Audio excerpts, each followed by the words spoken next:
Hello, I'm Jamie, and this is JJ, and we are Unscripted with JJ and Jamie. On the last episode, JJ, we talked a little bit about loving what you do. If you love what you do, you'll never work a day in your life. And so we got to the point where we talked about some real estate, where we talked about your basketball career, some of the trials and tribulations, some of the wins, some of the learning opportunities, because we don't say that we lose. We either win or we learn. So we shared some of that with our friends.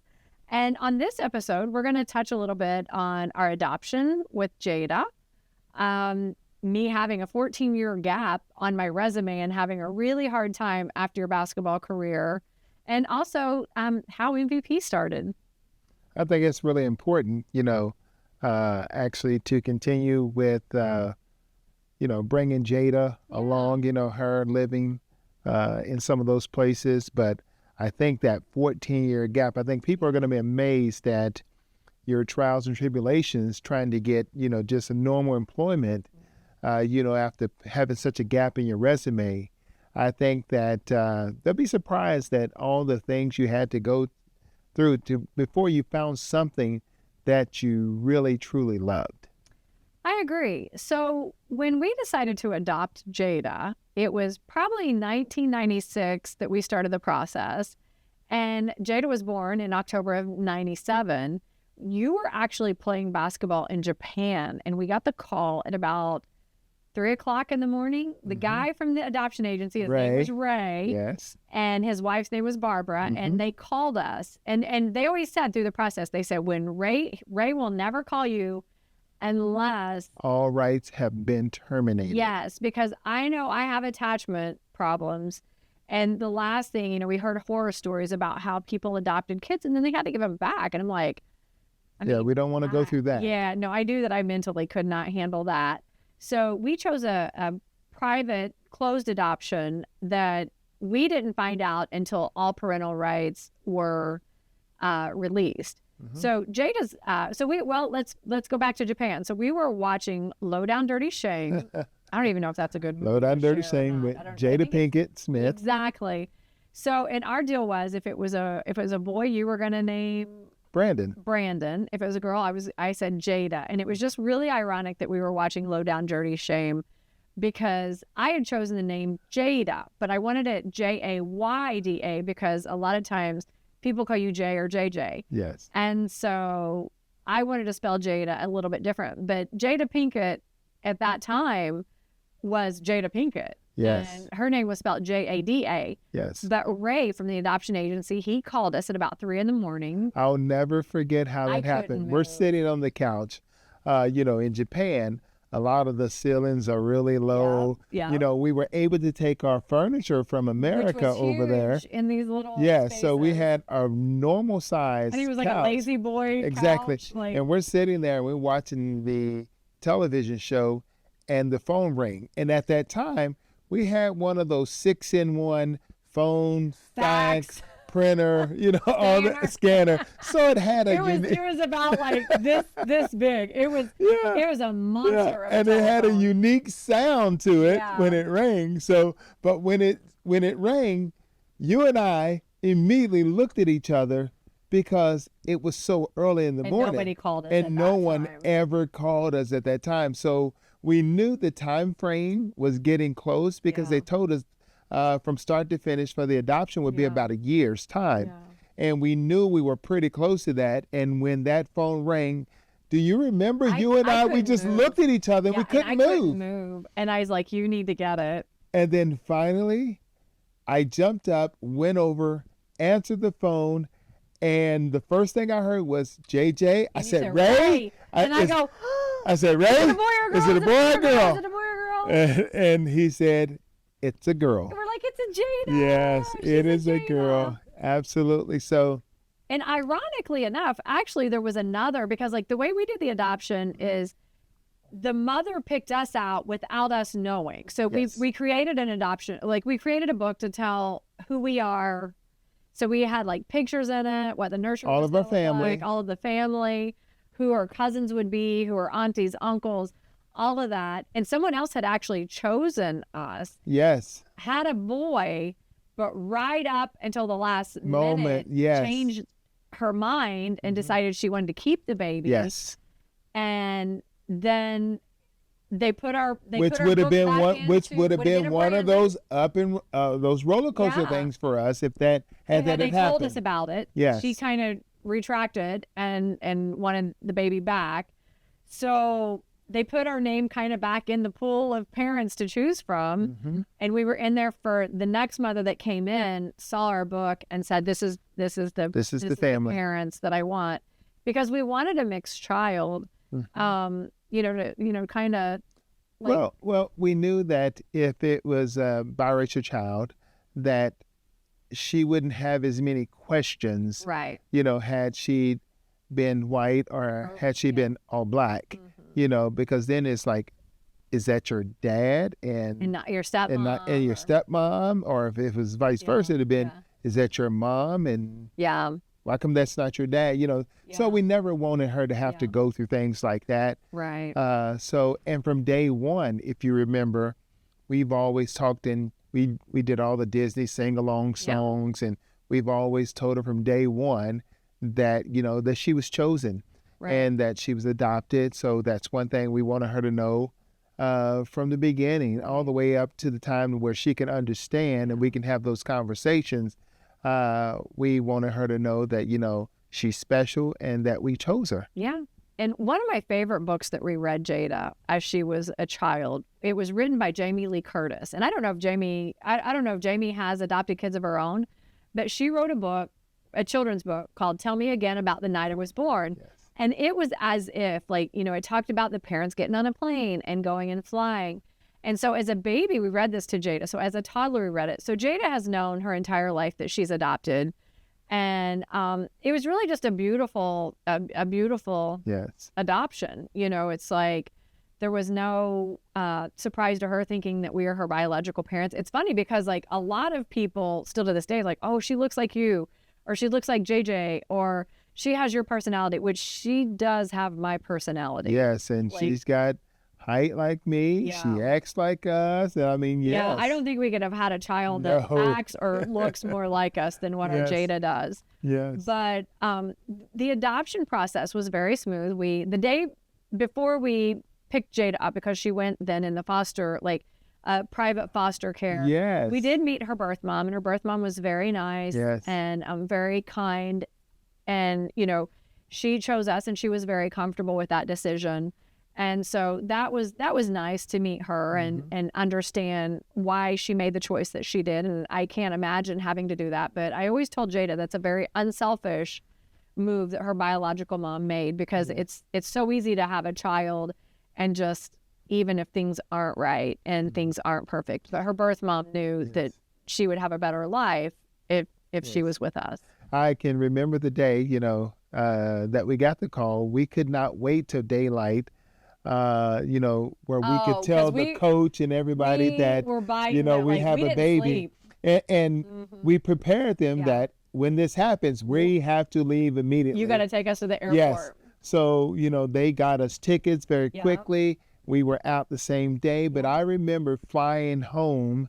The flight attendants. Yeah. I remember arriving back in Louisville, Kentucky, and us talking to the foster, parents, and understanding that, really didn't understand how close she was to our home. So the home that she was in actually was just a couple blocks away from us in Louisville. Yes. And it was funny because we were talking on the phone with the foster parents, but until we signed the papers, I really didn't want to meet Jada until we signed the papers and everything was finalized. Yes. And so it was so cool. Yeah. So I was still a young man at that time. We were babies. Still a young man and still doing things that young people do. Like I had a Ford Expedition. Yeah, because we wanted a family car. Yeah, I had a Ford Expedition with a very loud stereo system in it. Very loud. That's what I mean when I said I was still doing some of the things that younger folks do. I had a boom box. It was incredible. You felt it. Incredible. But I knew with the baby Right. I couldn't have that anymore. Yeah. I couldn't play that music loud. Correct. You know, and the majority of the places that we're going to be going together. So there's no use for me to keep that stereo system anymore. So remember what I did? Right. You sold it. Put it up for sale. Mm-hmm. Okay. And got a lot of response. Had a kid that came over, looked at it, How and was crazy is this? very, very interested And in he the mentioned stereo his system. parents were foster parents Yep. and had a baby. Yep. And had a baby. And that And I said, how he old? didn't have enough money He did not for the have stereo enough system. money. And And but you I but knew you had already, before we put the pieces of the puzzle together, you had already told him he could. but the good thing about it, this kid, he was so passionate and so He excited. was so kind. You know, he couldn't afford it. Again, it was a high-end Yeah. stereo system. He couldn't afford it, but I could tell he wanted it so badly. And he had saved his own money to try to afford it and I try don't know to how buy we it. meet all these people. I but know. He was so kind. So what I did was I said, you know what? You have enough money to afford it. Yeah. And you gave it And to I him. gave it to him. Yeah. Okay. And he went away happy.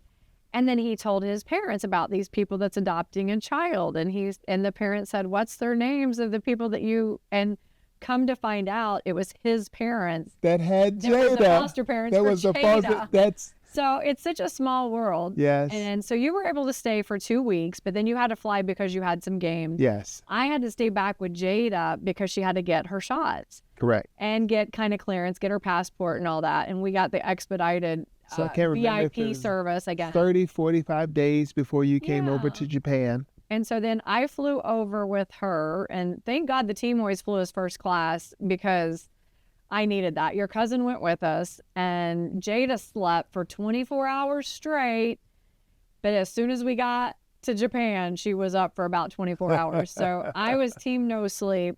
Yes. But, you know, it's hard to remember life before Jada because she was just such a joy and still is. And now watching her be a mother, I mean, I'm not saying everything in between has been perfect because it is like, it's not been perfect.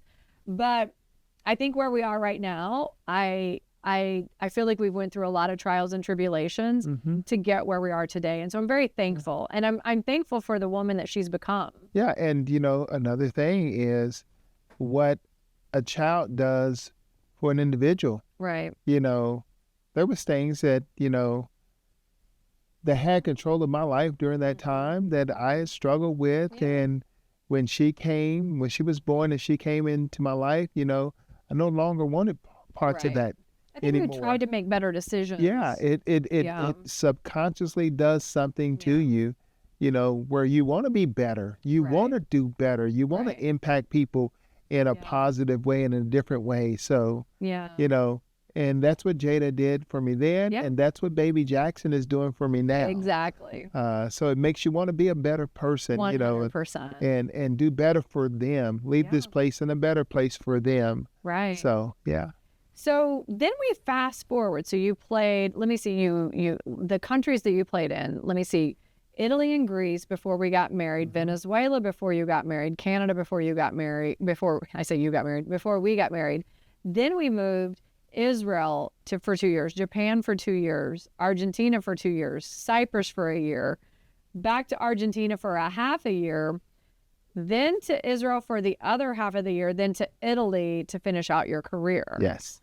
And so Jada then lived in Japan, Argentina, Cyprus, and Italy. She also went with us. She was a little baby to Puerto Rico. You played in one summer in Puerto Rico, so she was there with us then.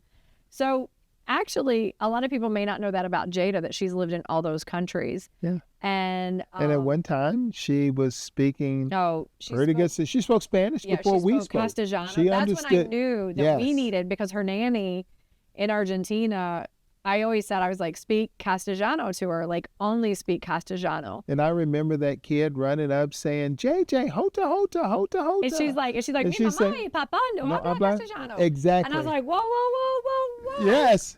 And Time to learn. Yeah. And Marina said, I said, what did she just say? Because I mean, she was like, just spit it out. And she said, oh, she just said that you two don't speak Castellano. I was like, how did she, like, Yes. she was like 2 at the Yes. time, or like 2.5.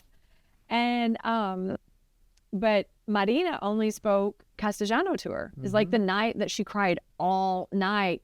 Meet you, Patty, meet you, Patty, meet you, Patty. And like, we could not wait for 7 o'clock that morning to So call we Marina. can say, what is I was meet like, you, what is it? Patty? What's a meet you, Patty? My She's like, pacifier. that's a pacifier. I was like, she said, what's the thing they put in their mouth? And I said, a pacifier? She said, it's called a chupetty. And I was like, Jada doesn't take a pacifier. She said, well, my nephew that's always around when Jada's around, he takes a pacifier. And when he Yes. doesn't have it, he's always screaming, meet you, Patty, meet you, Yeah. Patty. Let's see if you remember this one. What about the time that your grandma had Oh, the Granny police? Annie. Yeah, had the police called on because Jada would not stop crying, and she cried like 8 hours And the straight. police were called because she was screaming. The neighbor called the police on Yes. Granny Annie because they're like, there's a baby in there and it's screaming, and it was like 8 hours. Yes. So we came back, and my grandma was like, what is wrong with this kid? She keeps saying she wants Kool-Aid. and our I mashed fixed potatoes. I fixed grape Kool-Aid. I Or fixed not mashed cherry- potatoes, yes. Like, I fixed cherry Kool-Aid. And I was like, Papa the Pooh I Day. was like, Jada, honey, what's wrong? And she's like, Granny won't fix me, Papa Papa de the Pooh Pooh Day. And I said, And she- Ann she thought she was saying Kool-Aid. And I said, Annie, she wants mashed potatoes. And she said, how do you get mashed potatoes out of Kool-Aid? I said, she's not saying Kool-Aid. She's saying Papa de Pude. And so anyway, when Jada was growing up, there was a whole lot of Spanglish, Italian, Yes. Spanish, English. Like, she had all of these. I'll never forget when we lived in Italy, and she was time for her to go to kindergarten. And so Kobe Bryant's dad actually played for the team that you played. Yes. So the private school that he and his sister went to was the school we enrolled Jada to go. College of Regium. Yeah, we enrolled Jada to go to start kindergarten here. Needless to say, we didn't get past the orientation because she's like, I don't like this place. I'm not staying here. I'm staying with you. Like, even at She's always been very headstrong. such an early age, she has bossed us around. She's always been And she's very headstrong. Always been in charge. Yes. And so, of course, I had to homeschool her. And then that's when it didn't go well. And I said, we're going to have to get her in school in America because I'm going to kill this kid. Yeah. I'm going to kill her. She's 5 and I'm going to kill her. Like, she was so headstrong. If it wasn't like, if she didn't want to do her schoolwork, she didn't. And so anyway, it was shortly after that we decided to go back. And that's when you decided. And that was the most difficult time frame for me was, to finish the season. You guys had come back to America, with 3 months remaining. Right. And I was over there. And that was so hard. Yeah. And you were still at the prime of your career. I mean, you were MVP of the season. Like, yes. But you always said you wanted to retire on top. When you wanted to retire and you didn't want to be forced into retirement because of an injury. Exactly. And I had already had things in my mind where I thought, Jada's getting to the age where it's time for her to start, making friends, growing up with friends, spending more time with her family. Which she had friends that spoke Spanish. Exactly. She had a friend from Uruguay. She had she had friends from all these places. And yeah, but and you didn't have very many people to talk to because everybody spoke, Italian, and not very many of them could speak very good English anyway, where you can spend a lot of time with and really have a intellectual conversation and the ones things that like that. Didn't have kids, and they didn't want to be around people that had kids. Exactly. It was a very, very hard. So time. that was it. So I knew it was getting close to the time. Right. Do you remember how you announced to me that? I do.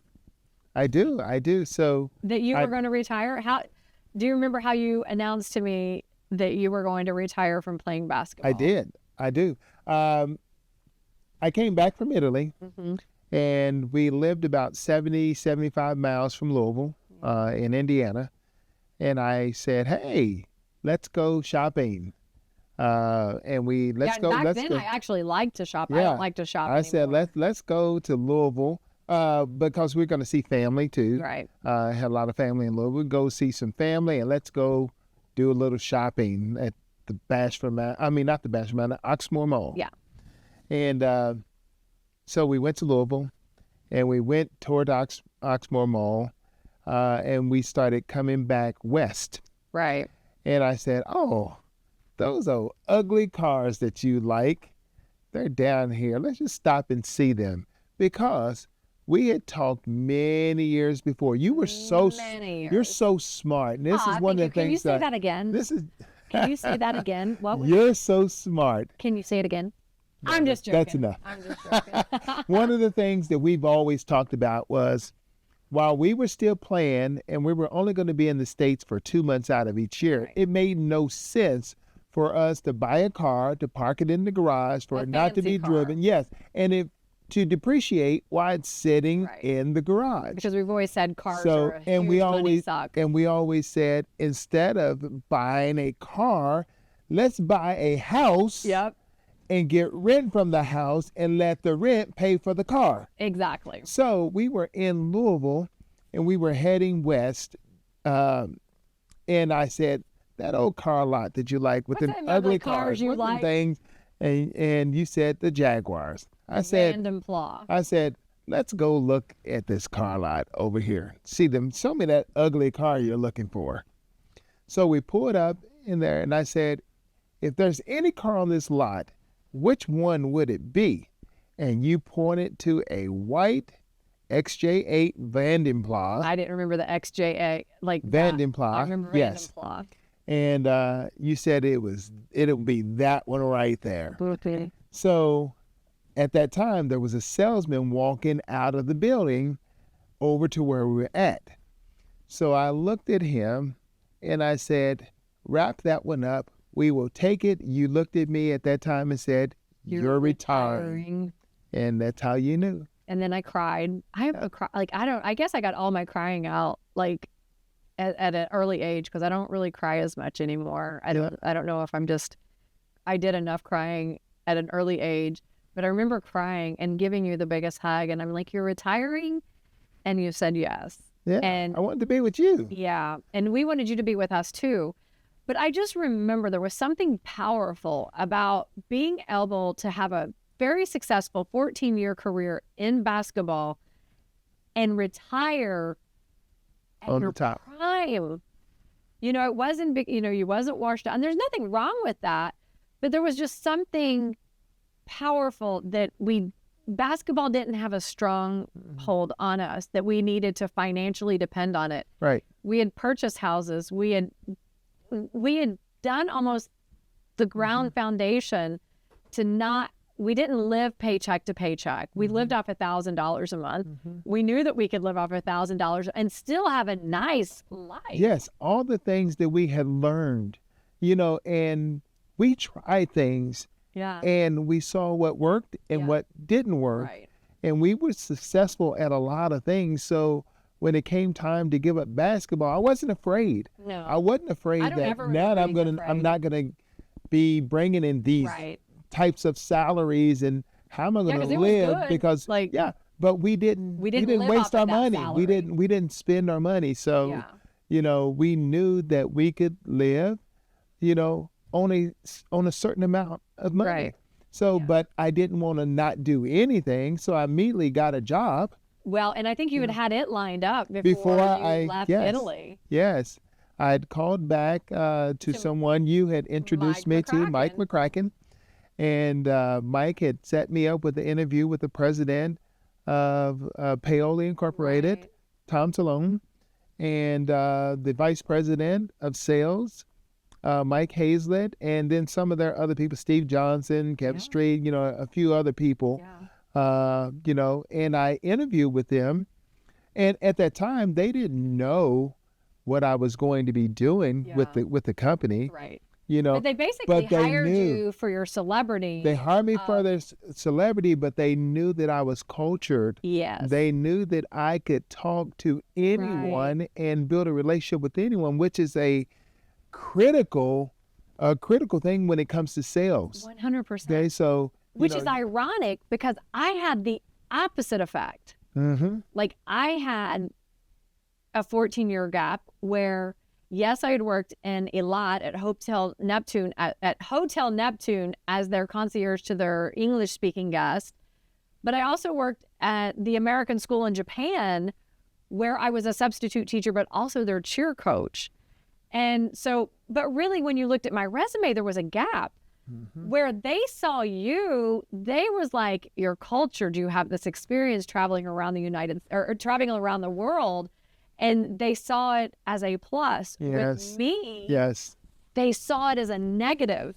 Yes. Like, oh, you took off 15 years to be a stay-at-home mom. Yes. Well, I think what they didn't understand was it wasn't that you took off 15 years. Right. You were a key negotiator. You learned contracts. We you were learned a lot of houses. absolutely. We were doing contracts. You know, you always had a really good agent, but we also, you and I had a good eye for things that needed to be in these contracts. Yes. I mean, like, did we really need 18 first-class tickets to Japan? Yeah, we did. Exactly. Yes. So, but I mean, you know, it's like as we went on, like we learned like these little things, you know, to add into your contract, and we learned the art of negotiation. And so we were blessed once again with a security, because then we're like, okay, well, we don't have any health insurance, and in America, like that's actually something that concerns you if you don't have a insurance here. Like over there, we always had insurance. You know, a lot of the countries we lived in, they had government insurance. And that's one of the biggest things when it comes to someone taking a chance. One of the biggest concerns is healthcare. Right. So I remember that was my biggest thing. Like if you're going to retire, we have to have health insurance, because we always had it through basketball. But when he retired, I just remember not a lot scared me, but not having health insurance scared me. Like, which is such a weird thing. Right. And over there, we didn't have an insurance card, or we didn't have healthcare that way. You just go to the hospital. You just go to the hospital. And the team pays for it. The team pays for it. So I remember you getting the job and us just being so thankful and so appreciative that they hired you, because for whatever reason, no one wanted to hire me. Like I interviewed for jobs and I finally landed a job at the local bank. But I remember going in saying, I have a bachelor's degree, you know, I have all this travel experience. I love people. What's the possibility of me moving up in the company? They're like, oh, well, you know, you come in, you start as a teller and you can work your way up. You'll move up very fast. And fast forward about a year, I had been bypassed by 3 different job opportunities within the organization. And it was the third one that they didn't even post it. And I wasn't asked. I didn't even know about it. And I remember going in and I spoke to the president of the bank and I said, am I doing something wrong? Because as a woman, like obviously it had to be me. Like it couldn't have been anybody else. Like if I'm not getting a promotion, it's because I'm doing something wrong. I'm too aggressive. I'm too tall. I'm too fat. I'm too skinny. It's like too pretty, like too ugly. You know, my smile's too big. It's not big enough. You know, it's like, it's, obviously, I'm the problem of why I'm not getting a promotion. But I was bypassed for 3 different job positions.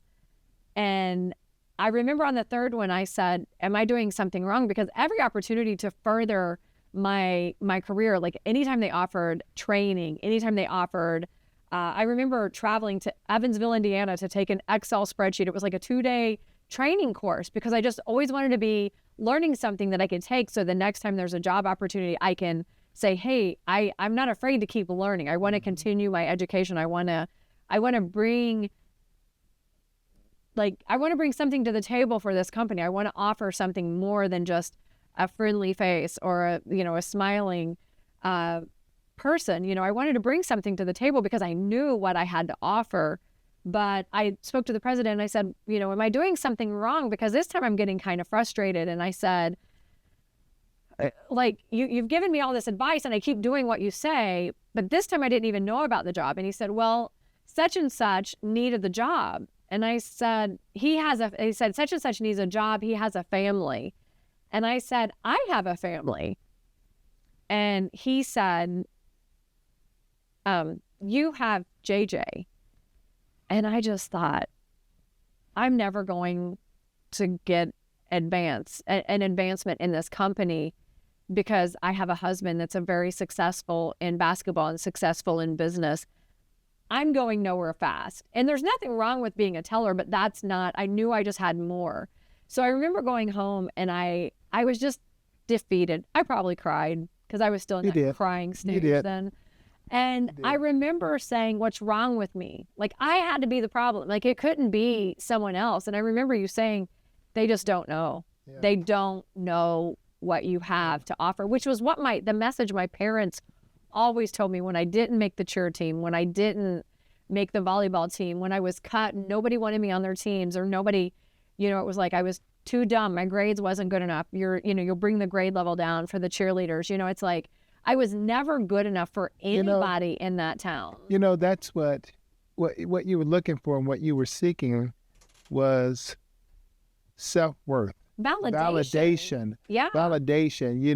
You wanted to make a difference. Right. I can recall the time that we were in Italy. Yeah. And most people don't know that when we were there, when I was the top scorer of the league and top scorer on my team, and I can recall a conversation that you and I had when we learned that some other players were making a higher salary than I was. I remember I was kind of heated because somebody was making you was making good money, but someone was making 3 times more than you. Yes. And you were outscoring, outplaying, outwinning. Yes. The whole, like, across the board. And I remember us having that conversation, and you and I, we sat down, and I said, Jamie, I'm happy. Mm-hmm. And you said, are you happy? I said, are you happy? And I said, I was like, of course I'm happy. I said, I'm not happy you're not making 3 times what you're making. Yes. And I looked at you and said, I agreed to that. And you said, remember how we felt and how appreciative and how blessed we felt when we got this contract. We got this contract, not knowing what anybody else were getting. When we got this contract, it satisfied us. And we were elated. Absolutely. And because I never wanted to be that person or that player that envy or jealous. Yes, exactly. It seeped in and it got me. Exactly. And I remember you brought me back down to reality and you said, go back to when we signed the contract. Mm-hmm. Were we thankful? Were we blessed? Were we appreciative?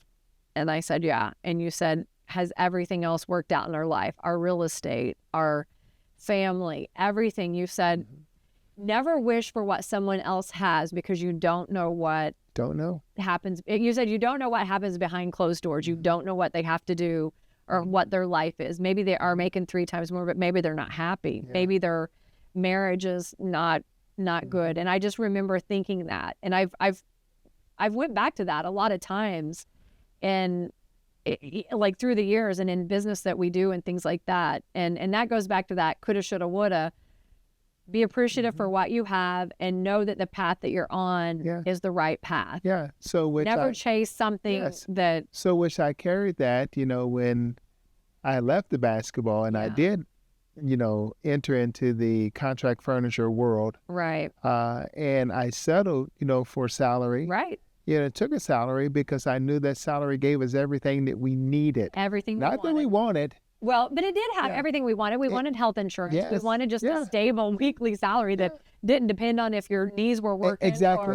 Or, if you were fast or, your baskets went in. Exactly. It was very low stress. Right. And when you decided to leave the bank, then I knew that we could still do something. You could start something. When you came home and you were crying, you were I said, there's got to be something bigger. And you said, do you mind if I quit? I said, no, I just want you to be happy. You did. And I knew that from my job, we got everything that we needed. Right.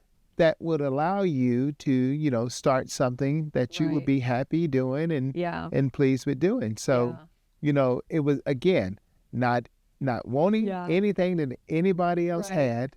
We had enough to move on. That's the thing. I think a lot of times people think the grass is greener on the other side. And you brought me back to reality because I started to go down that rabbit hole of, oh, the grass is greener. This team's paying better. They have better flats. They have a better car. They have this, they have that.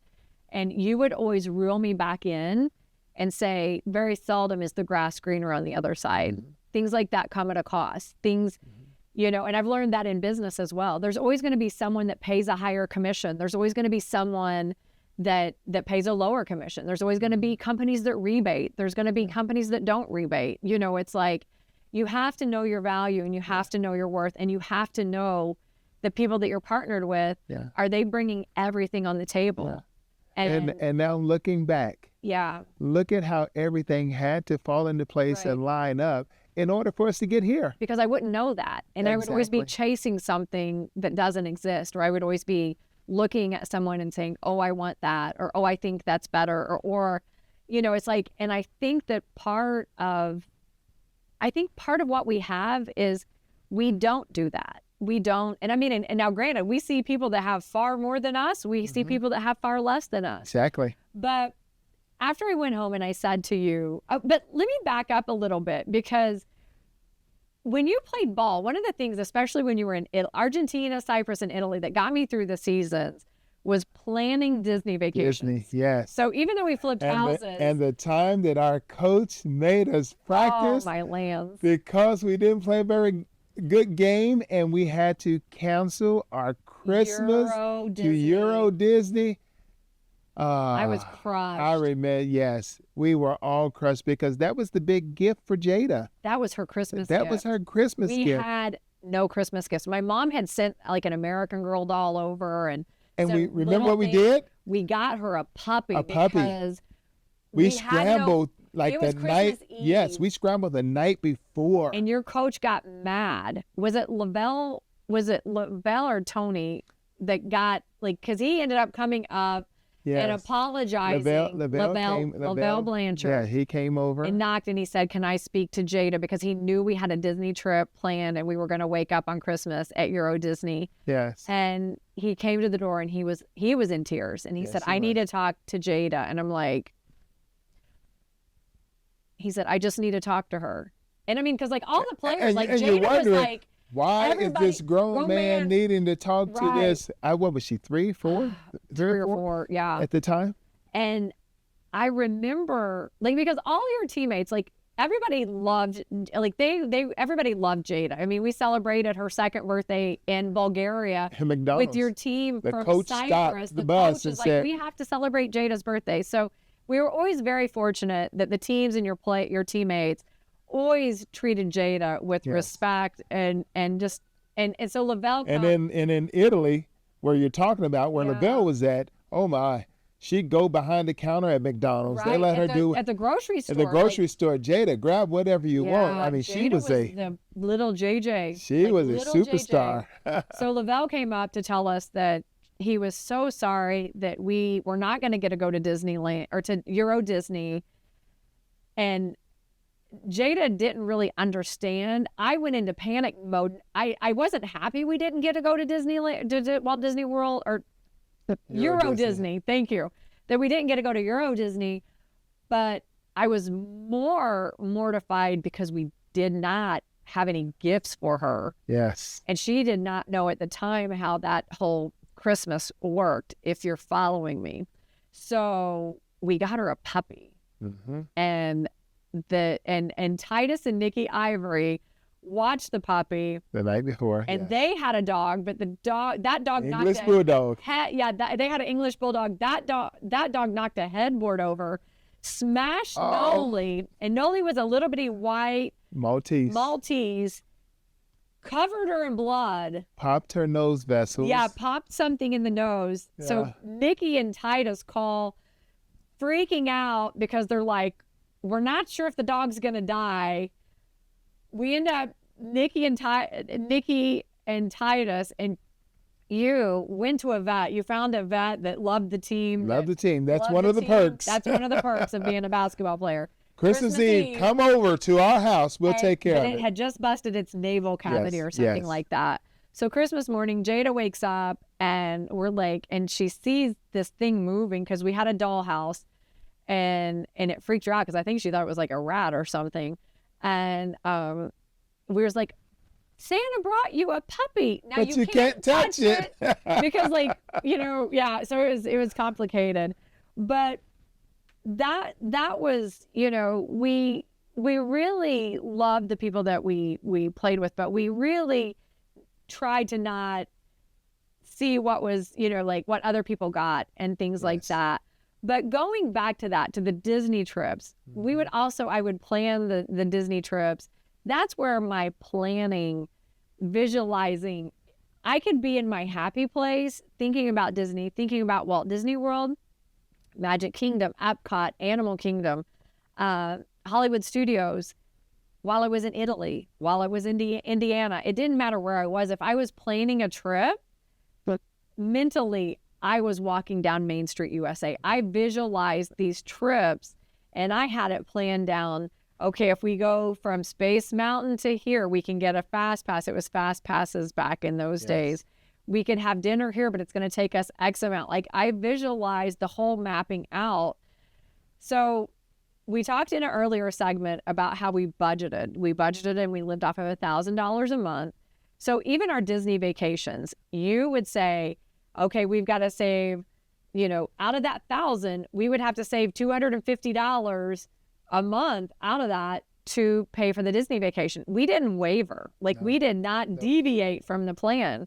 So we knew that we could not only live off of 1,000, we could technically live off of like 600, 650, 750, whatever it was that we had in that budget for the Disney vacation.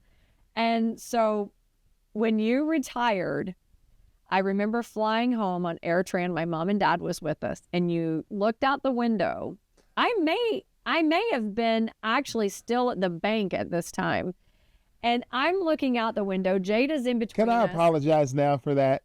No, because that's what I never meant to hurt you. It inspired me. It did crush me. Okay, it did crush you at the time, and I never meant that. It inspired me. So you told me, take a good look. And I'm already visualizing our next trip. I'm like, I can't wait till we come back. I loved the trip. I loved every minute of it. But I love the planning of it. And I was looking out as we're taking off from Orlando, beautiful blue skies, white clouds. And I remember it was like the skies were as blue as these curtains behind me. Yes. And you said, take a good look because it's going to be a while before we come back. Now that I don't have my basketball money, which was $1,000. But then we had scaled back because we knew that we didn't even really need $1,000. And I was like, and remember, I'm never going back to some of the things I experienced as a child. Right. Okay. He does not want to go back to not having the things, we wanted to maintain the lifestyle we had created. Yes. And you said, take a good look. I don't know when we'll be back again. And I said, what if I make a way?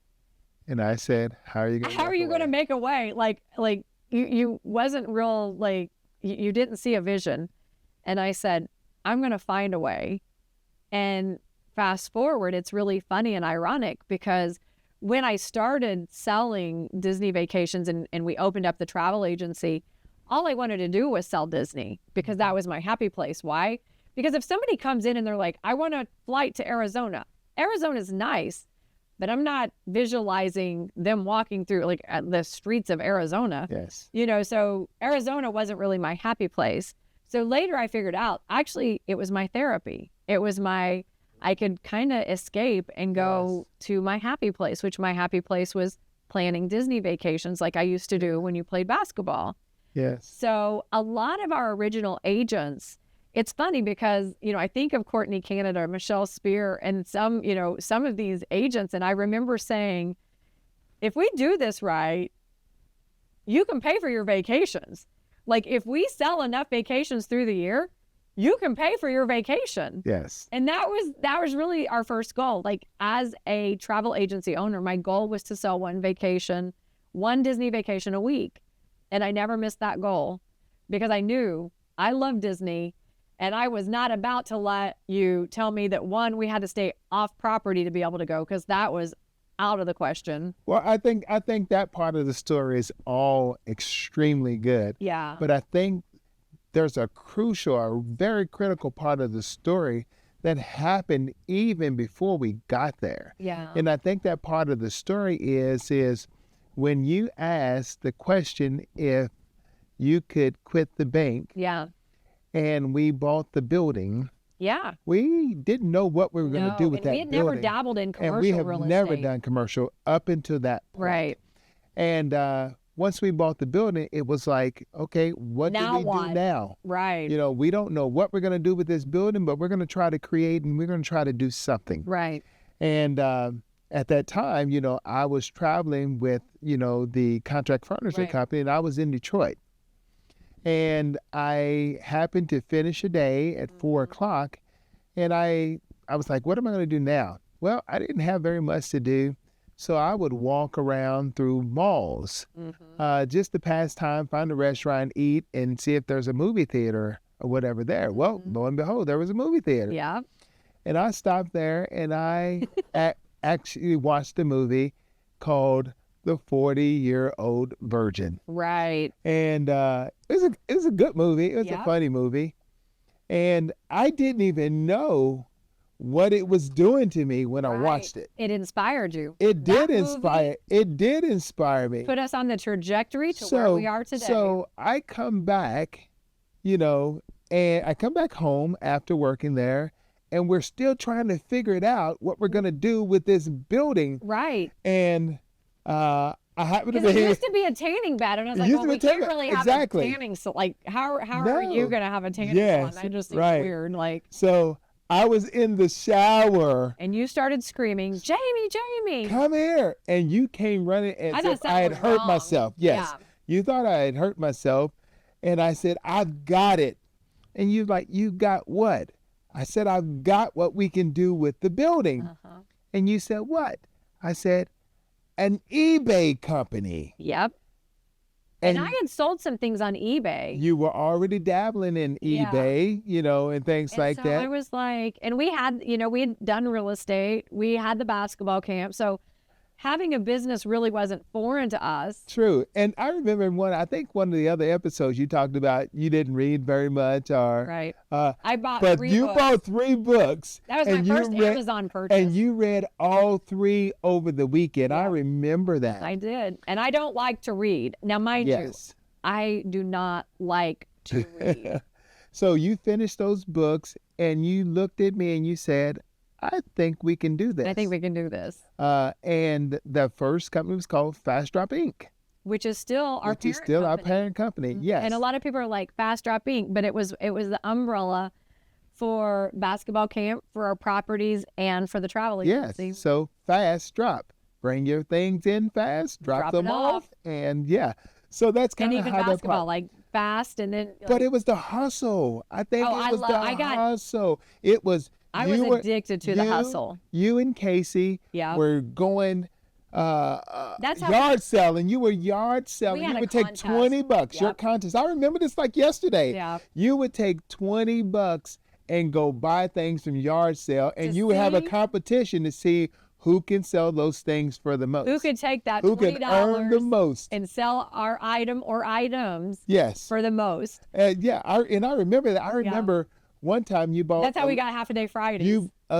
There was a little dressed in can, of coffee. It's like one thing of coffee. What are you going to do with that? And I was like, I think I saw this. You put it on eBay and it sold for $65. And I bought it at a yard sale for like $5. Yeah. So I remember this, but it was about the hustle. So what else did we do? When I traveled around the country, I was going to places like Kohl's and Dillard's and Macy's and Sears.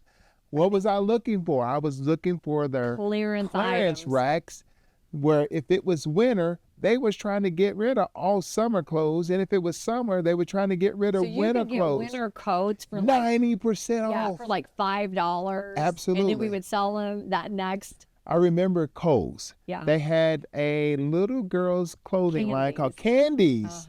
Yes, and I remember getting the blue jean jacket with the blue jean matching outfit for $7-8, and it sold for like $50 or $60 on eBay. Yeah. So it was the hustle. It was the chase. It was the chase that was happening. And you hear a lot of successful people say it's almost an addiction. Like I think entrepreneurship is an addiction. It's Because like even in our town back in Indiana in Lawrence County, when I first started, a lot of people would say, that's all I do. That's all I think of. I put money ahead of family. I do, and which was totally opposite because I wasn't making any money because everything I made, I sank back in to the building. I sank back in when we opened up. So the travel actually came by accident. Yes. So we had DVC points that we had got the reservation for,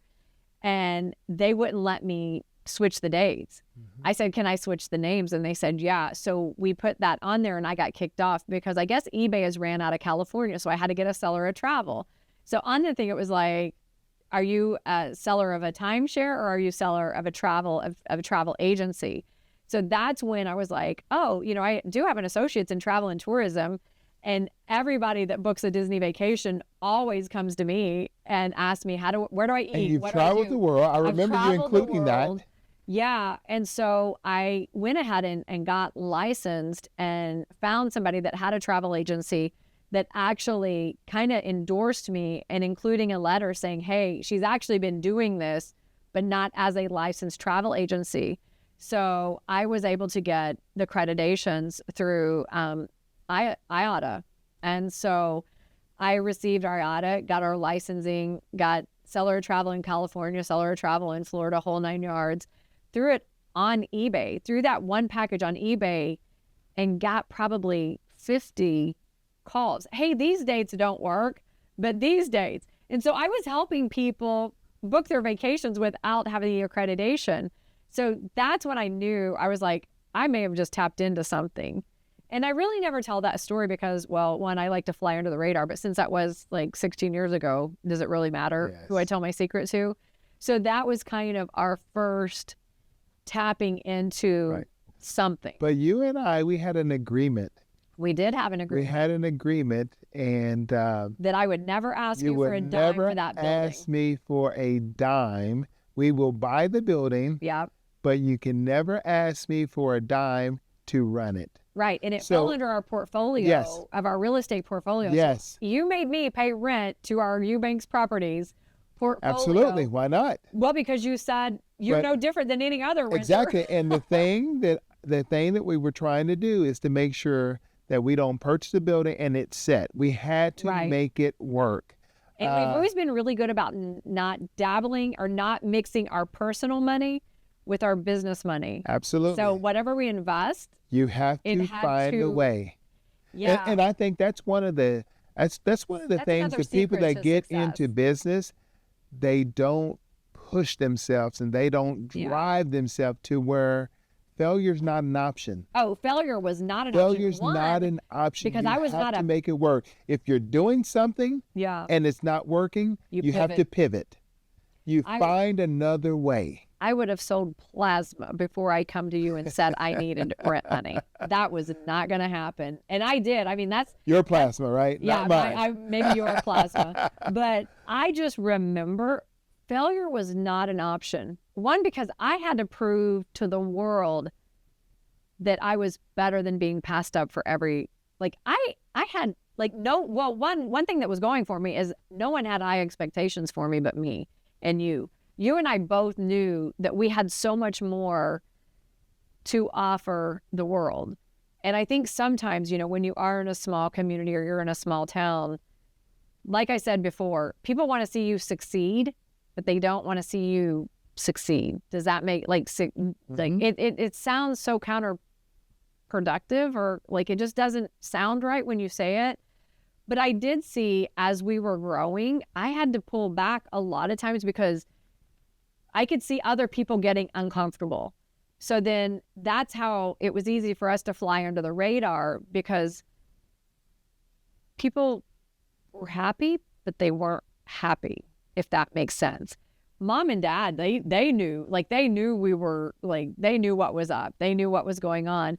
But I think something that someone will find as a surprise, because I had other mothers say to Jada, oh, you can call me your mom, because I know your mom's, she's always working, and your mom and dad, they put money first, and they like parenting's really not what they're into. They're more into, to business and money. But that's somebody looking from outside. They're not trying to that's understand. pretty offensive. It is offensive, Yeah. but they're really not trying to understand that we're trying to build a legacy, not only for I'm other trying to show people, a good but for work our, ethic too. Exactly, for our family. Right. We're trying to show them, we're trying to teach them.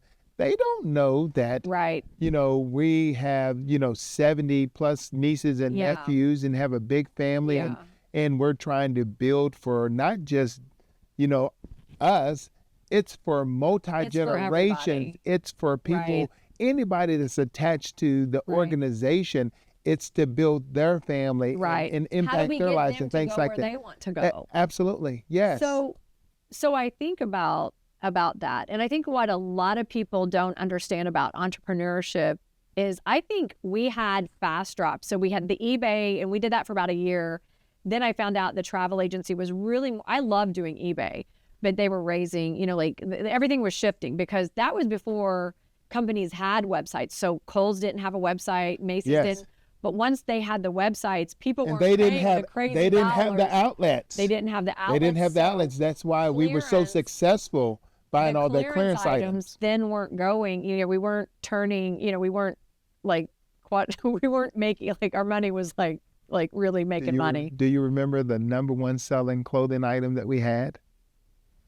Maternity jeans. Women's maternity jeans. Yeah. Absolutely. And it was, but once those companies became online, then we couldn't take these maternity jeans and multiply them. So what do? You pivot. So we did eBay and the travel. And then I'll make this a very short story, but someone needed to rent part of our building. So I came to you and I said, hey, what if, I only want to do travel. What if I find a way? Because with travel, you don't get paid until the people travel. Correct. And you said, as long as you can pay the rent. And so I rented out part of the building to someone that needed to rent part of the building. Yes. And they paid me probably 10 times more than what the rent could have been for. But he knew it. The company that he worked for knew it, but we had a hot spot that they needed. They needed. And so major road negotiations, I learned from you playing basketball. I learned to negotiate, and I got top dollar for rent. I remember they paid the rent, they paid the electric, they paid for the cleaning, they paid the lawn, landscaping. Yeah. They put flowers. I even had them paying our taxes, which is unheard of. And the man said, I feel like you're reaching. And I said, sir, I don't need to rent this building. You need it. I don't need you. Yes. And he said, I'm going to pay your rent, but that's as far, or I'm going to pay your taxes, but that's as far as it goes. And I said, okay. And I remember we did that. But every dime that I made on top of what the expenses was, I saved up and I bought us a website. Yes. I got, email. We added agents. I was able to hire Michelle and I could afford, I said, I needed. And you never took a salary for about 8 years, 7 or 8 years. That's what I was going to say. I think a lot of times people don't understand the sacrifices to build that foundation. And I remember you and Nancy kept saying, you have to take an income. You're generating money. You have to take an income. And I settled on, by then we had Michelle, she had worked with us and I was able to afford her 10 hours a week at $10 an hour. Yeah. And then 20 hours. And then she ended up having to go somewhere else because I couldn't offer her more than $200 a week. And because I never overextended. If I didn't have it, we didn't buy it. I never bought anything on credit. I never did anything like that. If we didn't have it, we didn't buy it. Right. And then it was you and Nancy talked to me. My first salary, do you remember what it was? $200. $200 a week. I was putting in probably 90 hours a week. So when that other mother, previous, when I wasn't even taking a salary, made that comment of I chase money, money has never been what drives me. It's the chase of I wanted to reach the top. I wanted to be one of Make it work. I wanted to be one of the best, known as one of the best Disney travel agencies that's out there. They didn't have the levels at that time, but when they did announce the levels, and I missed that diamond by just a hair, that next year we overshot it so far. And now, last year, we were one of the first 2 agencies to hit that level. And then, then others followed. So there's maybe five diamond agencies, but I know that we were like one of the first two. I don't know if we were one or two, but I know we were up there. Right. We're an amazing company. We have amazing friends that are in the industry. But to me, that was the chase. I wanted to be the best. And I remember somebody in our town, because I think at that time we maybe had 100 agents. And he said, how big are you wanting to get? And I remember what you said. I looked at him and Said, without Expedia? even thinking, I said, Expedia? And he kind of paused and he looked at me and he said, you're serious? I said, I'm serious as a heart attack. I said, I don't know what I'm chasing. I said, but it's not here. It's Yes. not here. Mm-hmm. And I remember saying, I have agents that want to quit their jobs. I have agents that's wanting to pay off their houses. I have agents that's wanting to buy a car to put their kids to through private school, like to pay down debt. And I said, and I'm going to do everything in my power to get them where they want to go. I love our agents. I love what we've created.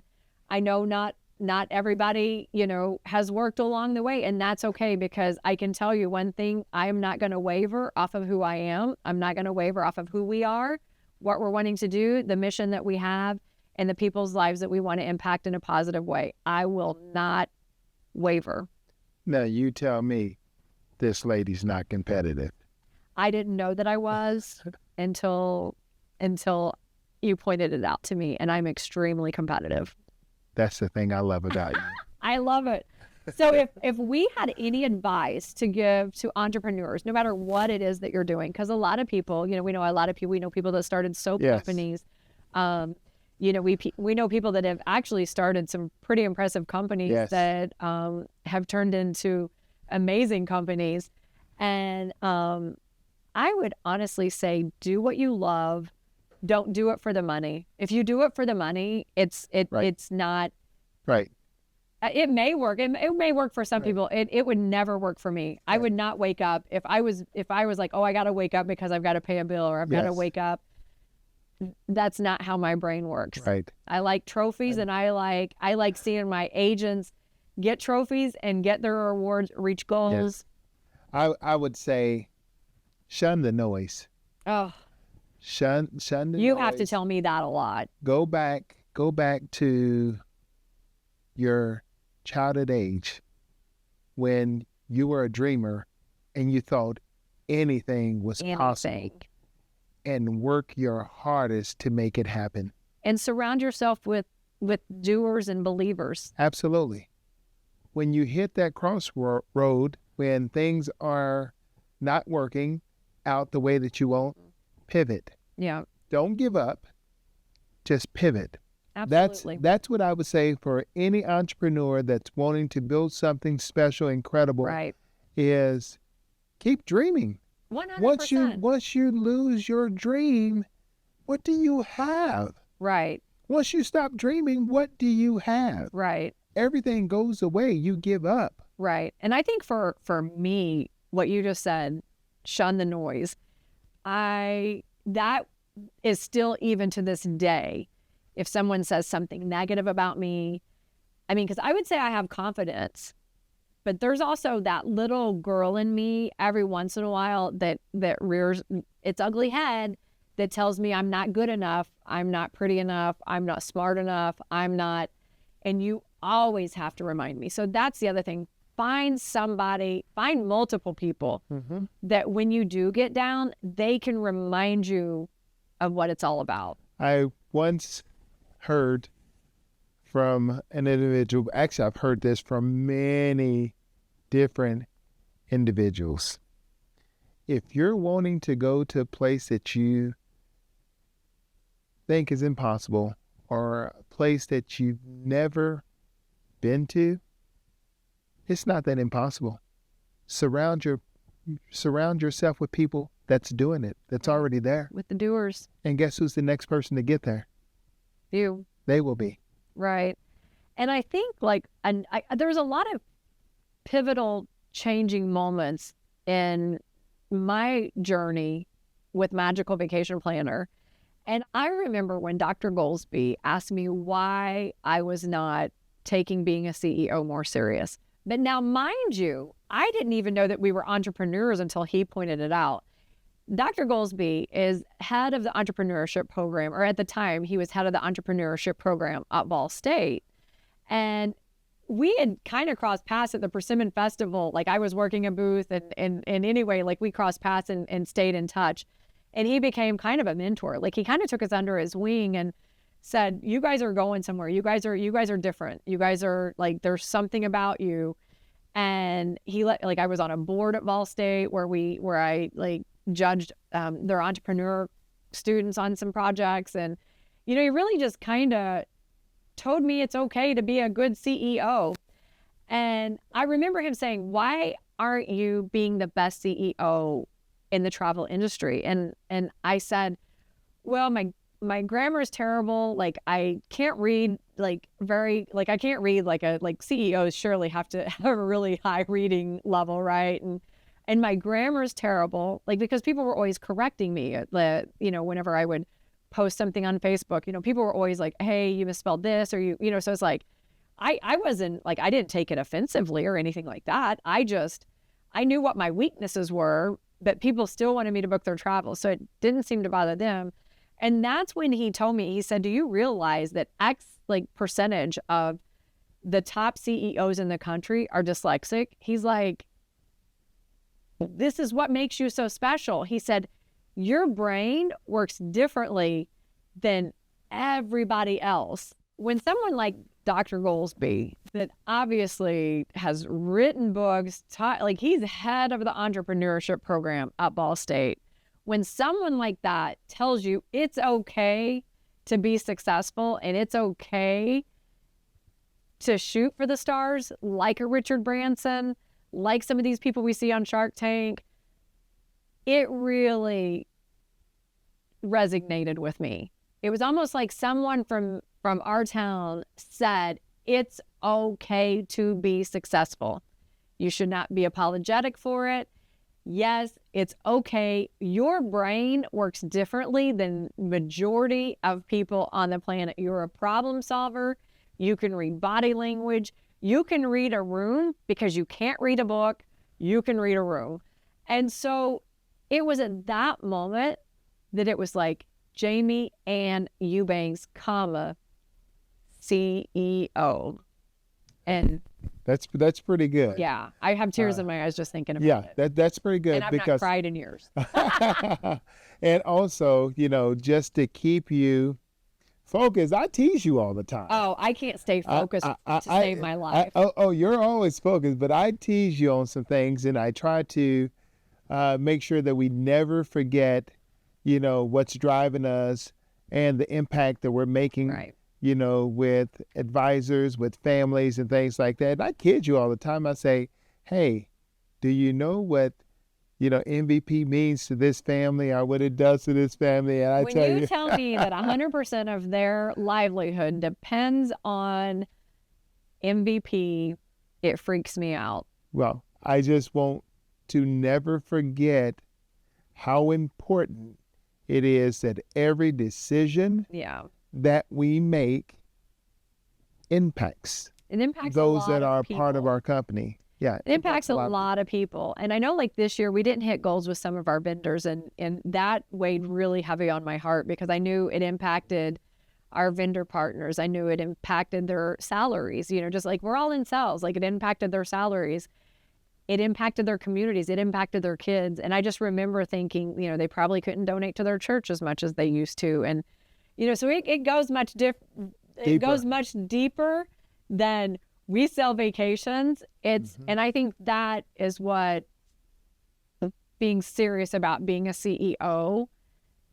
It's bigger than a paycheck. It's bigger than a number. It's bigger than hitting a goal. It's people's livelihoods.